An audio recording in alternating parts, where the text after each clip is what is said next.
ว่ามีเมืองใดใครใจ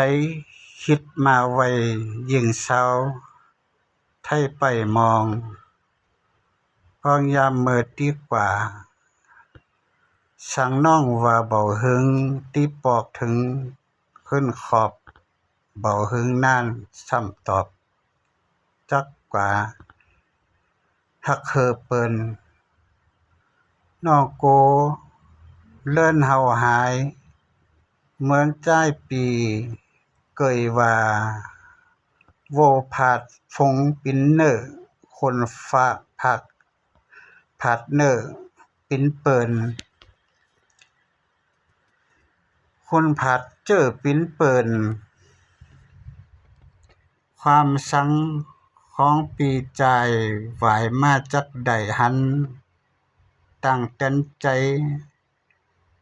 ชกหย่งบ่ได้จืนบันใจน้ำตาไหลตกวันพี่ได้หันวันไปหน้าไปท่าตวยและปีใจหน้านางนักศึกษา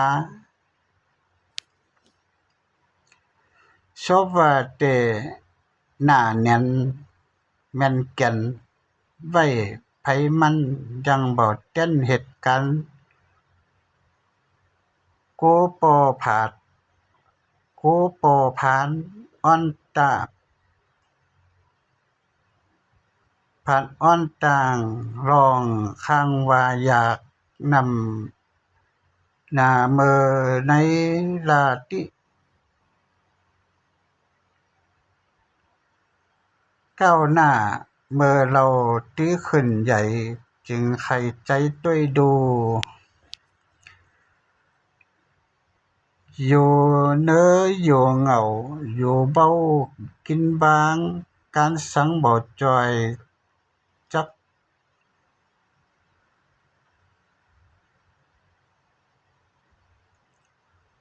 ก้อยจมได้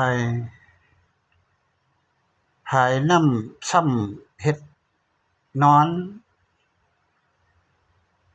จอนยากเกิดเจอเกิดเชื่อเฮ็ดเพ้อยากคือถือได้หน้าตาแอวหาป้อจื้อลืมคิงโตลืมคิงลืมโตเมื่อใดมึงตีป้อป่องใจมึงตีป่องใจ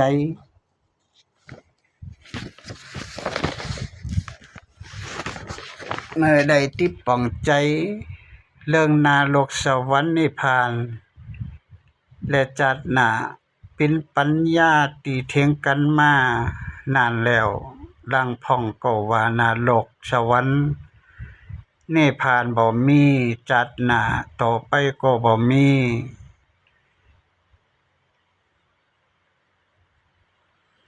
แต่จัดนี่จัดเดียวก้อยเพราะว่าถ้ามีแต่เฮ็ดได้บ่ปรากฏหันเป็นการแก้สงสัยล่างพ่องก็ว่าต้องมีเพราะว่าในปัจจุบันก็หันตัวอย่างอยู่แล้วในโลกของคนนี่ลางคนก็สุขสบายเหมือนอยู่บนสวรรค์บางคนก็ตกเหมือนอยู่ในนรกถ้าว่าจัดหน้าบ่มีจัดนี่จักได้หันอย่างนี้เป็นเรื่องราวตีเถียงกันอย่างนี้อยู่ตลอดมาพิจารณาดูแล้วจักหันว่าเรื่องจุ่มใบอ่อนต่างว่ามีนรกสวรรค์นิพพานและมีจัดหน้านั้นจักบ่ซุ่มตื่นสังมีแต่กำไรนำย้อนเท่านั้นเพราะว่าถ้ายมจักมีเวลาเต็มตื่นไปสู่สวรรค์จัดหน้าสู่นิพพานโดยการกระทำดีความดีที่กระทำนั้นเป็นเรื่องของความสุขค ความเจริญบ่ต้องเดือดร้อนสังถ้าว่าจัดดามีเตก็จักได้รับผลประโยชน์จะนะตามพัฒนาถ้าว่าบ่มีเป็นเหตุ ให้ตนมีความสุขความสบายใจใดในจัดนี้ต่อถึงตายคนที่มั่นใจย่อมยินตกอยากเข็นใจอยู่ไปในคมมืดบ่ปืดแจ้งหันไกลอยู่ไปในดับสิ่งนั่งอิงอยู่คนเดียวเหมือนเปลวไฟหน้าโลกมาตกอยู่เหนือจิตคิดอันใดเบาได้ใจไม่อยู่เลอแรง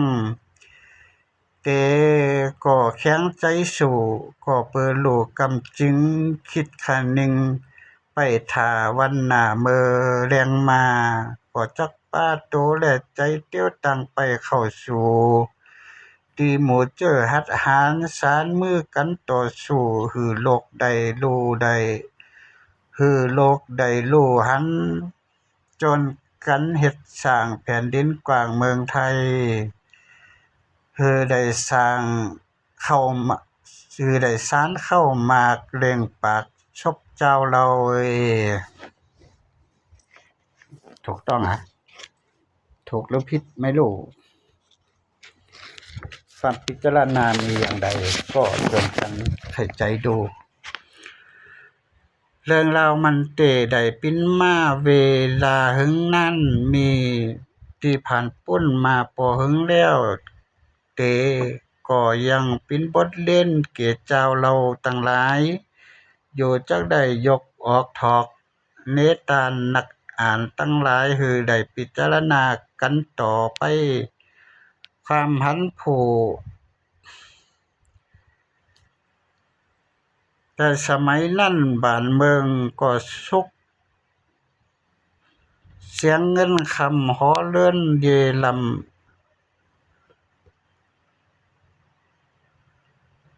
สุขเสริญรุ่งเรืองไสบ่มีอันตรายสังเดิดใหม่บ่ได้ขี้ไม่เกิงเครื่องสังบ่ร้อนใจตั้งหลังและตั้งหน้าอยู่ตั้งแอวและขายของปองหาสังก็ง่ายแอวจกใจายกล้าขายเมืองนี้เมืองหน้าออกไปกล้าหึงบ่มี24-25ปีแล้วจึงปอกมาหาโลกาเมบางผู้ลางคนแอวไปหึงนานหนักไปได้ลูกได้เมตีบ้านอื่นเมืองตาลบ่มีหลายนักแล้วในเขาตั้งหลายนั้นยังมีสหายเสียวกัน2 คนที่ลาจากลูกหลักเมแป้งแก้วเสียงเงินคำฮ้อเลื่อนเยดำแล้วแอวกล้าแอวขายไปเมืองนี้และเมืองหน้าพอตั้งชื่อก็ดีตั้งขายก็ย้อนจึงสืบกล้าและขายต่อเมืองนี้และเมืองหน้าต่อแท่งติ๊กผาดยานลูกเมพอเลื่อนเยกมาบ่ถึง19 ปีต่อ20 ปีเพราะเป็นเวลามื้อนานนักกำอูกำจาภาษาหนังสือวัฒนธรรมตัวเจ้าเก่าก็ลดไกลลืมไปเสียงแล้วป่าถุงเงินถุงคำแล้วปอกมาหาเลื่อนคินเมื่อได้พบทบลกหลักเมนางพี่น้องมิตรสหายตั้งหลาย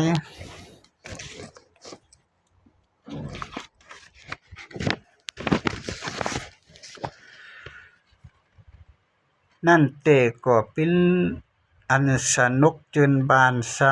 ำบ่ซ้ำบ่เสียงเตว่าไผอูไผก็บ่รู้กำกันบ่จ้างปากต่อกันเป็นดีหน่อยใจเตแล จึงจำเป็นได้เนตินเนมือหือกันสำแดงกิริยาต่อกันเอาก้อย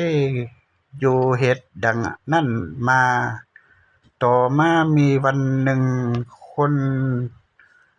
กล้าผู้นั้นเกิดเป็นพยาธิไข้หนาวหาหมอยามารักษายาเท่าใดก็บ่หายบ่แค้นยิ่งซ้ำเป็นหนักมาเหลือเก่าติ๊กๆเพราะสมัยนั้นหมอยาก็บ่มีหลายโรงยาก็บ่มีพยาธิจึงร้ายแรงมาเหลือเก่าในที่สุดก็เป็นอันบ่จางต้องหนึ่งโตได้มีแต่นอนแต่บ่จางลุกได้แล้วขังอยู่ในที่นอนเท่านั้นแลเวลามื้อมันกำลังเหลือใจอยู่นั้นตั้งเอาลูกหลักนางเมตั้งพี่ตั้งน้องจนกันมาเฝ้ามาไปพอเป็นหมู่เป็นพุงเสียก็กำปากเบาป้องกันบ่จางถามสังบ่จางอู่สังกับโดยมันเตซบมันเตมื่นตามากำใดได้สติมาก็ได้ร้องออกปากมันว่าทุกขณาวาทุกขณาวาติ๊กๆว่าก็ได้ว่าต่างบ่ได้เพราะไผก็บ่รู้กรรมมันบ่จังหายาสังบ่จางเฮ็ดสังปันมันในที่สุดชกก็ลองมือก็ติ่นทุกขณาวาอยู่ติ๊กเช่นใจขาดเสตายไปผัดฟงหมู่ลูกหลักนางเมพ่อแม่พี่น้องไปก้อยเดียวมันแล